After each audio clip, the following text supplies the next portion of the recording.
Since energy and matter are different manifestations of the same thing, it took an incredible amount of energy, but that's what the generators were designed to do. The black hole would only stay in existence for a millisecond before it would dissolve and be replaced with another. That was how faster-than-light travel worked, by creating a series of small black holes and enclosing the originating starship within the event horizon. Space in all directions would be drawn toward the tiny black holes, and when they dissolved, space would rebound, taking the starship with it.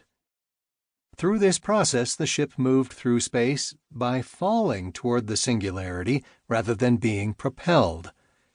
And with the originating generator solidly within the influence of the event horizon, there was no time dilation or other effects as defined by Einstein.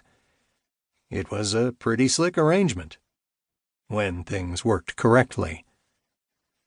And every faster-than-light ship had double sets of focusing rings positioned forward and aft. Larger craft, such as Jurian and Union warships, had designated compartments for the rings, with stations for 5, 8, or up to 20 rings, depending on the size of the ship. But in smaller spacecraft, along with most cargo vessels, the ship was designed first, and then the focusing rings stuck in places according to their required spacing.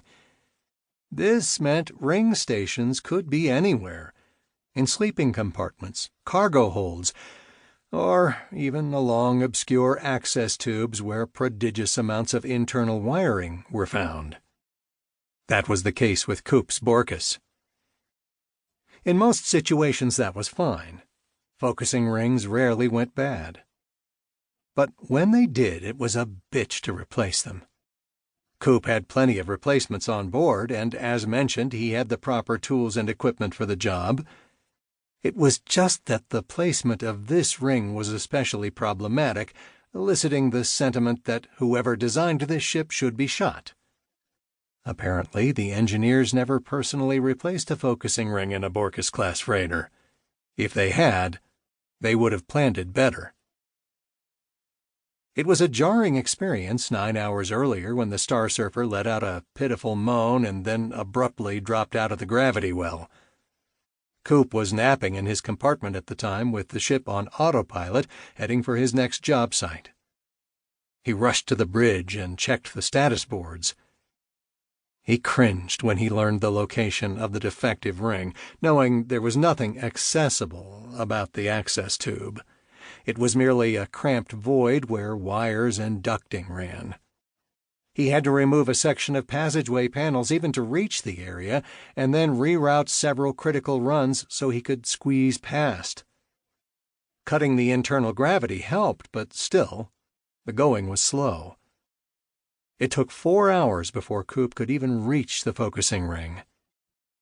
In hindsight, it would have been faster if he'd dumped the atmosphere in the Star Surfer and accessed the device from outside the ship along the hull. But at a point it became a matter of principle that he squirm his way through a river of wires to reach the coupling station. The ring itself came out without a hitch. The real frustration came when he tried to screw in the new one. At the time, he didn't know the flange was bent, which caused his temper to flare, sending a symphony of swear words echoing off the metal walls. He was into his 6th hour of the repair when he discovered the real problem. That changed his tactic and sent him scurrying out of the access tube for more tools. But now, Copernicus Smith was making progress. According to what he could see on the monitor, his repair of the coupling was successful. Even the oil sheen was less now that he'd cleaned off the flange and the gripper tool. He positioned the focusing ring at the leading edge of the coupler and pressed the button on the handle of the gripper.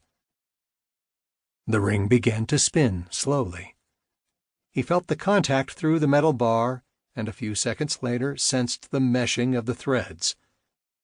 5 seconds later, the ring was in place and locked down. He closed his eyes, savoring the relaxing sensation of floating in 0G. But he didn't have time to waste. He worked the datapad he had with him and was rewarded when the ring lit up, its bluish tinge reflecting.